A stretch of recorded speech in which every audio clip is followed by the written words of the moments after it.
जय श्री राम। फ्रेंड्स, आप सभी को हनुमान जन्मोत्सव की ढेर सारी बधाइयाँ।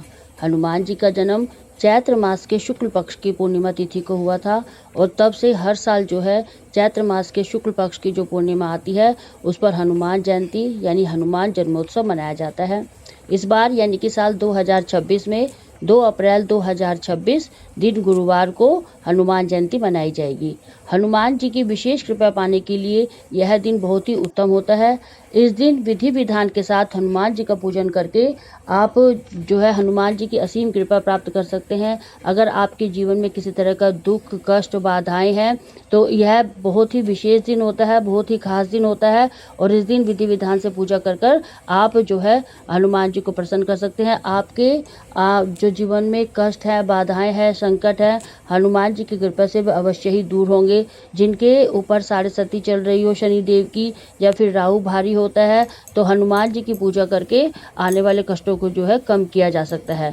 आज की वीडियो में मैं आपसे शेयर करूंगी कि हनुमान जयंती के दिन हम किस तरह से हनुमान जी की विधि विधान के साथ पूजा कर सकते हैं। बहुत ही सरल विधि है और घर पर ही आप बहुत आसानी से जो है इस विधि विधान से पूजा करके हनुमान जी को प्रसन्न कर सकते हैं।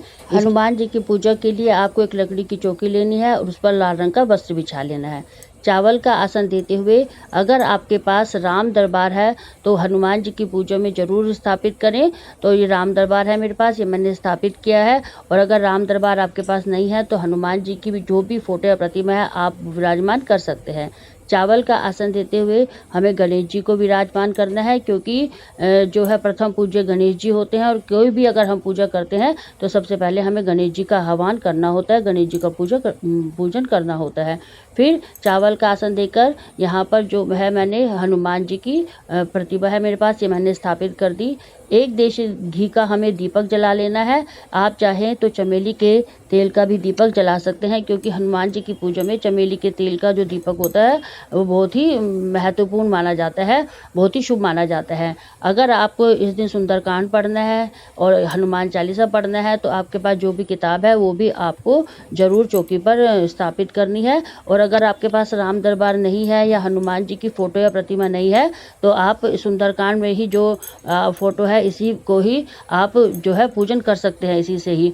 तो उसके बाद हमें गंगा जल डालकर शुद्ध जल के हमें छींटे लगा लेने हैं स्नान भाव से और सभी को हमें स्नान करवाना है। गणेश जी को, हनुमान जी को, जो भी रामचंद्र और लक्ष्मण सीता जी हैं इन्हें हमें छींटे देकर स्नान करवाएंगे। स्नान का भाव हमें अपने मन में रखना है। उसके बाद हमें सभी को रोली से और चंदन से तिलक करना है। रामचंद्र जी को तिलक करेंगे, सीता माता को, लक्ष्मण जी को, गणेश जी को तिलक करना है और हनुमान जी जो हमारे राम दरबार में उन्हें भी हम तिलक करेंगे। हनुमान जी की जो फोटो या प्रतिमा स्थापित की है वहाँ पर भी तिलक करना है और जो दीपक हमने प्रज्वलित किया है उन पर भी हम जो है रोली से और चंदन से तिलक कर लेंगे। इसके बाद हमें सभी को वस्त्र रूपी कलावा समर्पित करना है।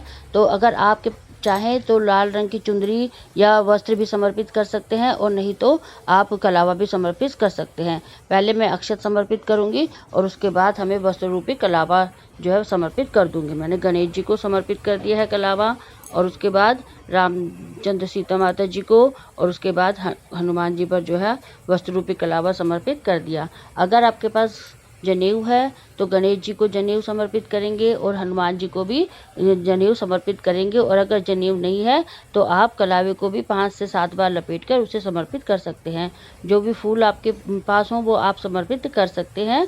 तो यहाँ पर सभी को मैंने पुष्प समर्पित कर दिए हैं। उसके बाद हमें अगर आपकी कोई विशेष मनोकामना है तो विशेष मनोकामना की पूर्ति के लिए आप चाहें तो हनुमान जी को पान का बीड़ा समर्पित करें, नहीं तो आप पीपल के 11 पत्तों पर राम राम लिखकर उसकी माला बनाकर वो समर्पित करें। और आप चाहे तो तुलसी के 11 पत्तों की माला बनाकर, और अगर हनुमान जी बड़े हैं तो ज़्यादा भी आप बड़ी बना सकते हैं माला, और उस पर राम राम लिखकर आप हनुमान जी को समर्पित करें।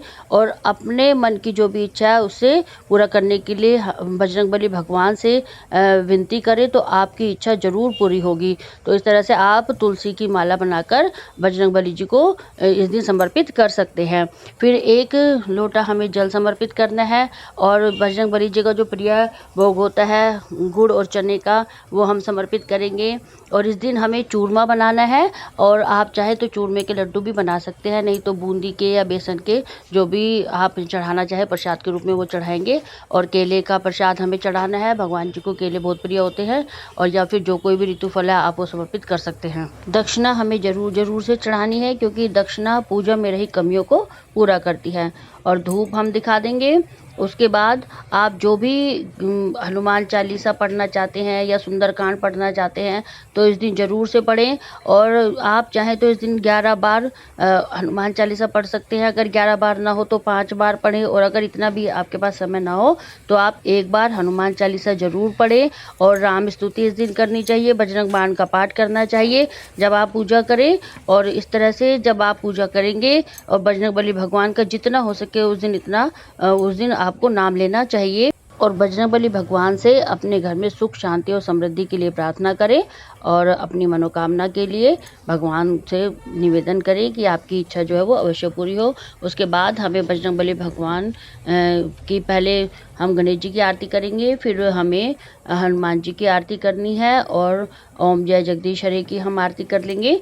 और इस तरह से जो है हमारी पूजा संपूर्ण हो जाती है। फिर हमें हाथ जोड़कर पूजा में रही कमियों के लिए क्षमा याचना करनी है, और भगवान से प्रार्थना करनी है कि जो मैंने आपकी पूजा अर्चना की है आप उसे स्वीकार करें, और अगर इसमें किसी तरह की कोई कमी रह गई हो तो उसे क्षमा करें। इस तरह करने के बाद आपको जल हाथ में लेना है, और उसे चौकी पर से 2 बार इस तरह से हमें घुमाकर बार देना है जल को, और वहीं जो जल का लोटा लिया था उसी में छोड़ देना है।